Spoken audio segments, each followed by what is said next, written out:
Hello and welcome to edumate.tv. I'm CHETAN SHARMA. We learn to live and live to learn in what has turned out to be an unprecedented pandemic. With history being written across the geography of Mother Earth, and a minor virus has created a major catastrophe, making all of us rewind, reboot, reset, rethink before we rebuild a new world. We rebuild a new education world. In the world of education, there is one thing that comes as the biggest characteristic, as the strongest trait in a situation like this. And that word is wisdom. Wisdom emanating from past experiences and knowledge, and wisdom to be flexible, empathetic, exploratory, and embrace as you anticipate the future, which will become the new norm. And it's that wisdom that gives rise to our special program for higher education, the WISE Chancellor. And today on our show, WISE Chancellor, we have a very, very special guest. He is Dr. Sandeep Sancheti. He is the Vice Chancellor of one of South India's, and of course now India's, more prolific university names, the SRM University. Dr. Sancheti has been a legacy in his own right in the education space, and we are so privileged to have him talk with us in today's Vice Chancellor show. Thank you, Chetanji. I am delighted to be on this particular series of Vice Chancellors. A very, very unique way of defining the domain of Vice Chancellors to be more wise. It's very attractive. It's a very innovative, catchy title. It's good that you mentioned the word innovative at the top of the line, because that really has to be the biggest skill set, the biggest arm in the ammunition of any Vice Chancellor, particularly in today's very circumspect environment with the COVID imbroglio. Talk us through your experiences of COVID, the challenges, and your unique solutions.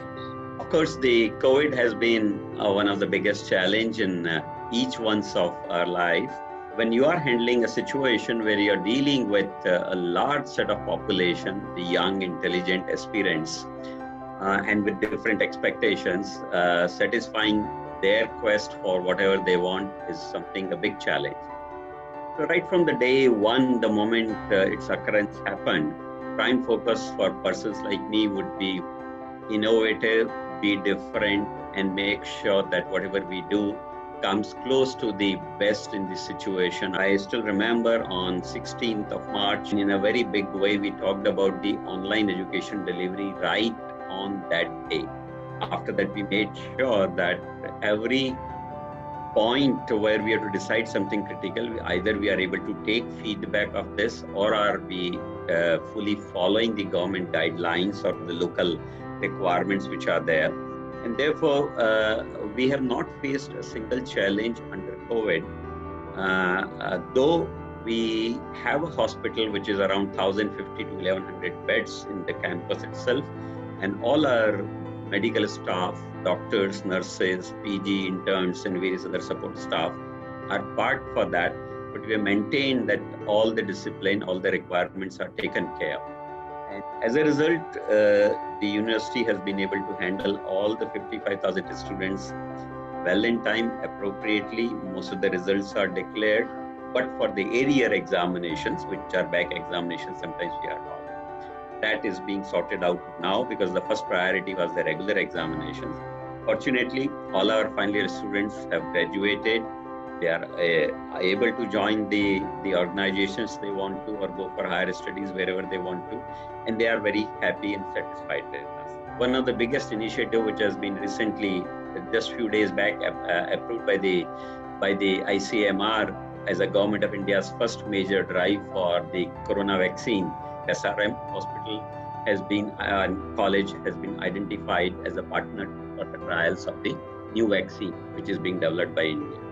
Brilliant. Government has obviously been in the same sense of mental unprecedence with the scenarios all of us have been. And they have been advocating policies, they have been soliciting advice and even disseminating it in the public domain. Some decisions have been taken which seem to have been somewhat controversial, whether it was scrapping of examinations, whether it was, almost enforcement of online education without ensuring that, most people in this country have access to digital infrastructure, in a way also alluding to a very sinister digital divide. What's your take on that? I must say that India is a very different country, a very complex country with possibly the highest level of diversity one can imagine in any given country, be it languages, religions, be it expectations, be it political setting or social setting, and then of course the financial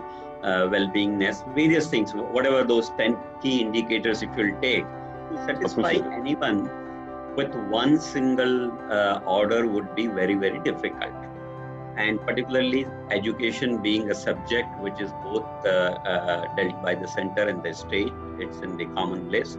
The national agencies which might be doing all that what are the directives, they give it to us, whether it is the HRD ministry directly or the other statutory bodies like AICT. They, in my opinion, have done a yeoman's job this time. They have given us the liberty to go as you please, in my opinion. I don't remember a single dictate coming from them to us saying that, Mr. Sancheti, do this in SRM and don't do this in SRM. It's not there. And therefore, the liberty is there with us. The most unfortunate part with us is many of us don't understand that liberty. When I meet many of my colleagues in this position as Vice Chancellor or Senior Academic Administration, I still find that they are still waiting for more dictates and more directives coming from the government. No, we have to decide our own destiny. We have to make sure that we take a call and make it good and honor whatever it is under the given circumstances. We need to be matured enough, be educated that we can take our call. For example, whether it's the examination online or offline, whether it is the marks conversions or extension of marks, or whether it is delaying the semester or admission through +2 or whatever. The institutions have the autonomy which they want and deserve. Now what is required is they need to know how to use it. There's also a sense of confusion, when you leave things in the open. For instance, if the center comes out with a directive and the state counters that directive, which we've seen, in the recent past, the center is saying something, the state is contradicting that sends a message of confusion. So just the sense of autonomy is welcome, but confusion certainly cannot prevail in an environment which is already so dynamic and already so confusing. The two things which I as a journalist have been advocating or pleading with the government is just the expenditure on education, the accountable expenditure on education, which is woefully short of any developed country. And when our constitution says very clearly that we need to provide free and compulsory education to the age of 16, we're 70 years past that, and we are pathetically short. That's the concerns. In India, we have an inverted model as far as the education funding is concerned. Education in the world, in best of the schools, high quality schools, is considered free, and as a matter of right, it is delivered to a particular student. And the cost is not high, relatively very cheap. Whereas the same student, when he or she goes to the higher education, they pay a reasonable cost. They take loans, student loans and various other things, which is a common practice. And therefore, it is charged, maybe subsidized, but not to a great deal. India is typically a reverse model. Here, the highest quality of school education is the dearest, most difficult, and parents pay through their nose. And when they come to institutions like government institutions, IITs and other such things, till recently it was highly, highly subsidized. Even in the best of the universities of the country, I would challenge you to find out the rates yourself, how much a student pays in Delhi University for a graduation program, or a Hyderabad University, or for that matter, JNU, how much he pays for staying there or for studying there. It's highly subsidized. So after all, someone has to pay for the education. The second is inversion cannot be sustained for a long time. So whatever kitty government is giving, it may be meager, it may be small, that's fine. One can always say that world is giving 3% or 4% or 5% for something of GDP, we should also have. But whatever kitty we have today is also limiting to few institutions, whereas it should go to others. We have a large population. We cannot indefinitely pump money from the pockets of public into subsidizing the higher education. And just because, that's my personal opinion, because higher education is little cheap, everyone takes a plunge without even calculating, is it meaningful to them or not? They just want to study BA, BCom, that they think it doesn't cost them much. But the moment it costs them much, they'll probably think about it, hey, why am I studying BA or BCom or BTech? Right now, we are taking a blind call. What I'm saying is, our models are not very worthy in the current context. Finance will always remain to be critical. No institution, no organization can easily be called as financially autonomous unless it's a profit-making body. Unfortunately, in case of government, we always look at the government for the budgetary allocation, which are generally delayed and deferred and maybe are not made good. Sure. When it comes to private, we are playing into hands of some of the owners. And once again, the control of the academicians possibly will become less. So either you are in government or you are in private, doesn't matter. You still have the challenge of finance. And I will say that it will remain for foreseeable future. You also talked about leadership. What is it that makes Dr. Sancheti so unique as a leader? I tend to define myself as an ordinary or average person, but I certainly feel proud in saying that my efforts are always above average. By the way, I'm a teacher by choice and not by chance. This is the first and the last profession I've been in. And I've changed hands with very, very few institutions, only at the requirement of government. That has helped me. But when I started my innings way back in 1984 as a lecturer, for some reason, I developed keenness to work and learn. This is my bread and butter. This is what is making me survive in my life. And therefore, it is my duty that till the working hours are defined, I'll never leave my institution. As a result, I started doing work. People liked those who wanted work to be done. But I was also a human being. Sometimes that pressure worked and I did one or two things in hurry so that I can complete this and also be with my friends outside. And that's when one of my initial mentors, I would say the first mentor, he told me, Sandeep, I love you, I like you, what you're doing, but I know that why this mistake has happened. And I think those words are still reverberating in my ears. And I still remember that was 36 years back. So that was the foundation. And probably through him, I learned many such things, that how to survive in life and what to do if you want to make a difference. And wherever I went, whatever I did, I made sure that I'll try and contribute and make differences to those institutions. That was my effort right from day one. And I took plunge into new challenges and activity, be it research, be it administration, be it teaching the new subjects or starting some social things also. That choice and that foundation and probably that mentoring made a difference to me in what I am today. And in any case, my best comes when I face the challenges rather than the status quo. The teamwork has been good, and therefore I have survived and I've done well. I have fortunately touched wood, I'm a Vice Chancellor of now 14 years, but I could survive because my fundamentals were, I would say, relatively clear in this particular aspect. Yes, I'm aspirational, but not for my personal requirements, for my institutional requirements, certainly. I'll not let it compromise. So I have many, many unique situations in my life, which I've dealt with, I would say, with poise or clarity or maturity. And that has established me in my position. And I still remember them and enjoy them. Not just aspiration, I also think you're inspiration. And you're inspirational simply because I observe that you've always had a quest for things. You've always had a desire to learn, not just to teach.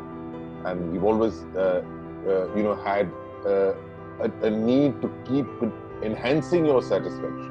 And that's perhaps what led you to go out of the way, not just to be a vice chancellor, but also head university associations like the AIU, which has a seat in various other bodies. Talk us through that experience. I have taken known plunges into certain things, which might be of societal needs, which might be slightly diverse from the institutional normal requirements. And for example, today I'm on the advisory board of SPICMAC. I've helped bodies and societies like which does Jaipur Foot. If you have known that it's probably present in more than 100 countries in the world and do all charitable things. So for them, we developed Jaipur Hands. So all those things probably were not essential or not required in any case. So I think they reflect that you have an interest for that. But then leadership is something very different in this particular context. For example, one of the institutions which I joined in my early years as a head of the institution was on the two sides of a national highway. Every year we have a loss of life, at least 2 to 3 people or 1 to 2 people will die because of the accidents on that national highway. I was not happy. I said something must be done. And something was in the pipeline also, but I kind of accelerated that or catalyzed that. I found that across 3 locations in my institutions that we can create an underpass. I understood best of the technologies for creating underpass. And finally, all the proposals, we got it assessed within our institution, design, drawings, costing, timing, etc., technology requirements. And I decided now it's time to go. So how to go about it? So I knew that I have to do something from the Ministry of Surface Transport of the Government of India because it's a highway, national highway. Mm-hmm. I contacted people there and I found a connect and that I learned certain things as my right, my institutional rights, not individual ones, and certain do's and don'ts. And the whole thing galvanized, and within 4 hours, whatever my requirements were there, in terms of my design, drawings, putting it in the tender, everything was done. And that is how you push for certain things because you have passion, you have clarity, and you do the preparation for that. But when that project of underpass came for inauguration, knowing my passion and my push for that particular project, they said that no one else can inaugurate that project, it has to be you. So that is the kind of recognition you get when you do things with passion. That is the difference I think I try to make in my leadership. Absolutely. Passion and perseverance. 2 takeaways from that part of the conversation from you, Dr. Sancheti. And tell us how you use these 2 virtues of yours as the helm of the AIU, Association of Indian Universities, which is one of India's finest associations in the education field. AIU, I've been associated for a long time. It has been headed by many big luminaries and former presidents of the country also. I've been the board member, I've been the vice president, I've been the president and also the immediate past president also for the AIU. I got a stint of 4 to 5 years, you can say, and that allowed me to make a difference. I made a commitment that I'm a sports lover, and since no one is taking care of the sports in the higher education, we revived things. And AIU last year was the most integral and the key part in Khelo India. I was also invited to grace because that was my dream. Right. One of the best awards for the performance to one of the biggest aspirant of Indian athlete team, Duti Chand, was given by me. AIU is now playing a big role. For example, I got an opportunity to defend certain things in front of the Parliamentary Standing Committee in terms of what changes a new education policy should bring. So 1.5 to 2 years back, that was done by us. Also on the important issue of what role some of these bodies should play when the new nomenclature of some of the statutory bodies was floating. So we were formally asked that what should be done in terms of going further. So in that sense, policy, planning, a little bit of research on higher education space, AIU is doing it. I played my minor role in terms of whatever time I got with them, but I'm very happy that it is in safe hands. It's very good. It has very good policies, and it will drive Indian higher education into, I would say, good positioning in times to come. Well, we talked about Dr. Sancheti as a legacy in leadership. Let's talk about the legacy which you now run, the SRM, which has been an institute of very high repute, great pride for this country. Talk us through your experience with SRM and what is it that makes SRM so unique? When I entered into SRM, I was also once again a planning and monitoring board member of SRM. So I knew the institutions well. They also knew me well, and that helped me. But SRM is one of the biggest challenge I have seen because one, it has the biggest diversity. Almost everything in terms of domain, in terms of discipline, which can be offered is offered. I've learned about many other such disciplines which were not in my kitty earlier. On top of that, SRM is one of the biggest self-financed institutions of the country as a deemed university. That's another one. And this is the only one which I have handled with multiple campuses. Our campuses are also there in Delhi and also in some parts of Chennai and Tamil Nadu, and of course the place where I sit. And therefore, large different kind of experiences. It's one of the unique ones when it comes to research. It has pioneered many interesting avenues for the faculty. And today it is doing extremely good number of publications. We were awarded and rewarded by the Government of India, Ministry of Commerce and Industries for our patent performance 2 years back. Last year, various agencies put together, government and the professional like CII, FICCI, etc., must have given us at least half a dozen awards, including the Best University Award, which is there. The Best Swachhta Award, which is a focus for the MHRD these days. The third Best Smart and Clean Campus Award. Most of the innovation awards have fallen in our way. We are doing very big in entrepreneurship and innovation. So I would say that the ecosystem is very good. We are able to try and experiment with lots of good things which are there here. And we cater to large number of disciplines of BA, BCom, some dual degrees, international collaborations, abroad programs, exchanges, whichever are there. And I would say that we are typically in top 10 in the country in almost all category of definitions. What about the new normal courses, the new career options, and the new adaptations of online? Are you updated with that? Very much. Online is a way to go. I've been a strong advocate of the online. And therefore, this online or distance or virtual or whatever you can call, they are all belonging to the same kitty.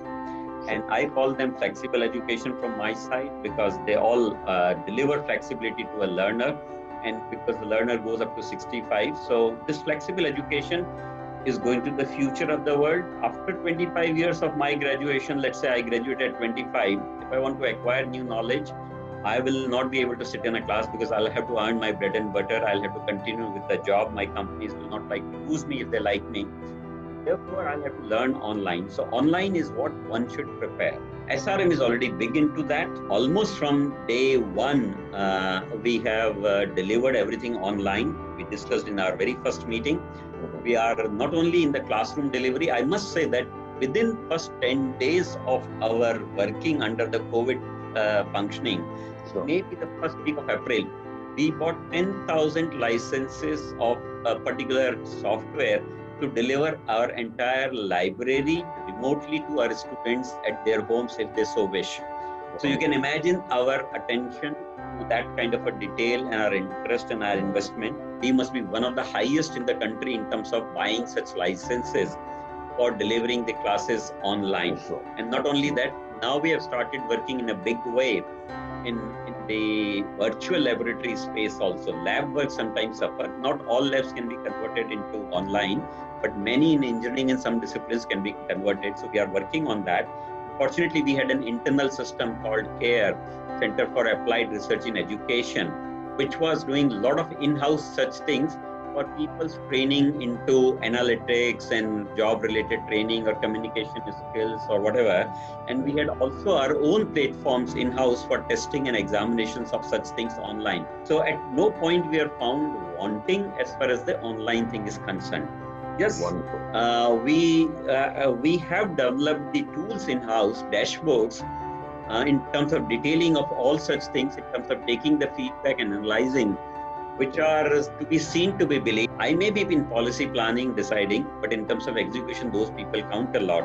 The deans, the directors, the HODs, the coordinators, they've all been on their toes. And very few challenges. One on the examinations which we faced when we were about to launch the examination, we online fully, and imagine around 50,000 students into 6 subjects, 3 lakh papers and some more back papers. So you can imagine 35-40 lakh papers to be done online, a huge task. We are about to engage a third party.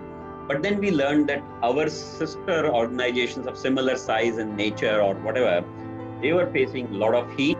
And therefore, we decided to conduct a very beautiful survey with our students and a very controlled and perfected survey. And with that, we got the full insight what our students want. And with that survey, we made sure that we deliver that and everyone is satisfied. Most of the results are declared. Every semester, typically, I will have one meeting with all my students of the entire institution called Open House for Students. Another one would be in a semester would be Open House for the faculty.